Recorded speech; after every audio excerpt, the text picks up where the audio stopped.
ازيكم عاملين ايه؟ يا رب تكونوا بخير. نبدأ الفيديو بتاعنا بالصلاة على النبي. اللهم صل وسلم وبارك على سيدنا محمد وعلى اله وصحبه وسلم. انا موطية صوتي علشان احنا في قلب المصنع وحوالينا ناس شغالة، تمام، احتراما ليهم. انا دايما اقول لكم وعلى نيتكم ترزقون. طول ما نيتك كويسة ربنا يرزقك ويفتح لك ابواب كتير قوي انت ما تكونيش عارفاها، ويوقف لك ولاد الحلال اللي يبقوا حابين يخدموكي لله في لله. ليه؟ عشان بتحبي تخدمي غيرك لوجه الله، بتتمني الخير لغيرك لوجه الله، بدون مقابل بدون مصلحة، ما بتحقديش على حد، ما بتغليش من حد. فالحمد لله الحمد لله، وعلى نيتكم ترزقون، وانا ربنا يديني على قد نيتي يا رب. عشان كده بقول لكم صفوا يا جماعه النيه، صفوا النيه، خليكم دايما متسامحين، نيتكم صافيه. تحبوا الخير لغيركم. طول ما انتوا بتحبوا الخير لغيركم ربنا هيفتح لكم ابواب للخير كتير. تحب انك ترزقي وغيرك يرزق، دي حاجه كويسه. فدايما انصحكم بقول لكم صفوا يا جماعه نيتكم، خليكم دايما تحبوا الخير لغيركم. طول ما انت ما بتحبي الخير لغيرك وتفرحي له، ربنا هيطبطب عليكي ويقول لك ولكي بالمثل. بتحقدي وبتغلي هيبقى ولكي بالمثل برضو. يعني حقدتي وغليتي من حد، منين ربنا هيرضيكي ومنين ربنا هيكرمك؟ فتمني الخير لغيرك عشان الخير يأتيكي. فالحمد لله، ده بفضل ربنا، ثم دعواتكم ليا، دعوات الناس الجميلة الحلوة اللي بتتمنى الخير للغير. فإن شاء الله إن شاء الله هتلاقوا الفترة اللي جاية دي حاجات حلوة قوي كتير، وبأسعار حلوة مش هتلاقوها بره أصلا. ازاي يعني؟ انا الحمد لله والفضل لله ربنا بيوجهني. انا بصحى كده وبقول يا رب يسر لي واختار لي ولا تخيرني. يعني ربنا اللي يختار لي وانا ما اختارش. فعشان كده ربنا بيوجهني على الطرق دي، ان انا اجيب من قلب المكان نفسه. يعني السعر بدل ما يبقى من تاجر لتاجر لتاجر، لا، هيبقى من المصنع ليا ليكو. هيبقى السعر كويس جدا. اللي عايزه تفتح باب رزق، اللي عايزه حاجه ليها، تمام. وبالنسبه للكفرات بتاعتي يا جماعه، انا بعمل الكفرات. الكفر بيبقى مغطي الركنه كلها، ظهر ووش. الشلت بتبقى بسوست. انا شفت ناس شغلها عباره عن وش بس والظهر مفيش، وعباره عن الشلت عباره ان هي الاستك من تحت.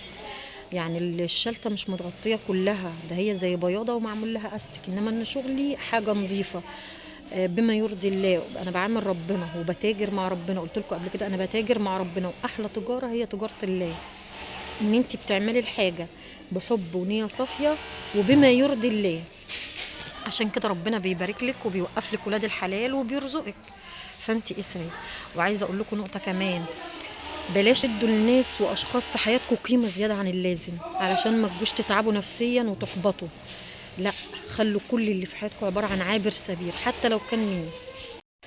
وبلاش تخلوا تدوا لحد قيمة في حياتكم زيادة عن اللازم. انا كنت مديه قيمه وحجم الناس ما كانوش يستاهلوا بصراحه. يعني الشده بتغربل اللمه الكدابه وبيحبطوا في نفس الوقت. طب انت ليه تحبطي وليه ترمي حمولك على حد؟ ارمي حمولك على ربنا وما تستنيش حاجه من حد. اميره وصلت لك فكره انت مش عارفه تجيبي من اميره، شوفي المنطقه حواليكي، شوفي انت ممكن تشتري ايه. ممكن تروحي لمحلات بواقي قماش. في ناس عملت كده وقالت لهم انا عايزه بواقي القماش اللي عندكم، وجابوه واشتغلوا منه واتصلوا بيا قالوا لي احنا فعلا رحنا لمحلات قماش كبيره وطلبنا منهم البواقي وادونا البواقي. الحمد لله ان احنا بنبقى سبب للخير في حياه بعض يا رب دايما. وما فيش دايما نخلي كده دايما في حياتنا حته لله. لله مش لازم أن تطلعي صدقه. ممكن انت الحاجه اللي تعمليها تبقى تنفعي بها غيرك، دي بتبقى صدقه، تمام. انا كنت دايما اقول انا عايزه اعمل حاجه صدقه جاريه ليا بعد ما ماتي. لقيت ان انا ممكن اعمل صدقه ليا وانا على قيد الحياه، وتنفعني في مماتي وتنفعني وانا موجوده على ظهر الدنيا. ربنا يبارك لي في اولادي، ربنا يبارك لي في صحتي، ربنا يبارك لي في رزقي. الصدقه يا جماعه مش مجرد مال او اطعام بتطلعيه، لا، انك تنفعي حد غيرك، انك تفتحي باب رزق لواحده معها اطفال، سواء كان الزوج مش متحمل المصاريف كلها، او ايتام، او واحده تعبانه او زوجها تعبان. فاحنا لازم ربنا يجعلنا، هو اصلا ربنا جعلنا اسباب في حياة بعض. يعني اميرة ديت عمر ما كان ليها الفضل في حاجة، لا ده الفضل لربنا، ثم اميرة ربنا جعلها سبب لا اكتر ولا اقل. فربنا يجعلنا دايما اسباب للخير في حياة بعض. وخدي كلامي ده حطيه حلقة في ودنك، طول ما جيبك مليان، طول ما هيبقى عندك ثقة في نفسك، طول ما انت بتشتغلي بالحلال، طول ما انت رافعة راسك. اوعي تمدي ايدك لحد، اللي هتمديله ايدك وتكسري عينك قدامه هو مش احسن منك في حاجة. اشتغلي، ما تخليش حد يساعدك بفلوس. يعني اميرة دي لو هتيجي تديكي 100 جنيه، قولي لها لا انا مش عايزة ال 100 جنيه بتاعتك يا ستي، اعملي اطلبي مني شغل بال 100 جنيه وانا هعمل لك بيها. كده انت عليتي من قيمتك، ما قللتيش من نفسك، ما استنيتيش معونة من حد، ما استنيتيش جنيه من حد. ف... فانتي اشتغلي، اجتهدي، خليكي صبورة. ده ابني، هو بيجي معاه مشاويري ممرمطاه ومبهدلاه، فربنا يخليهولي يا رب، وهو سند ليا بعد ربنا طبعا. ويبارك لكم في اولادكم يا رب.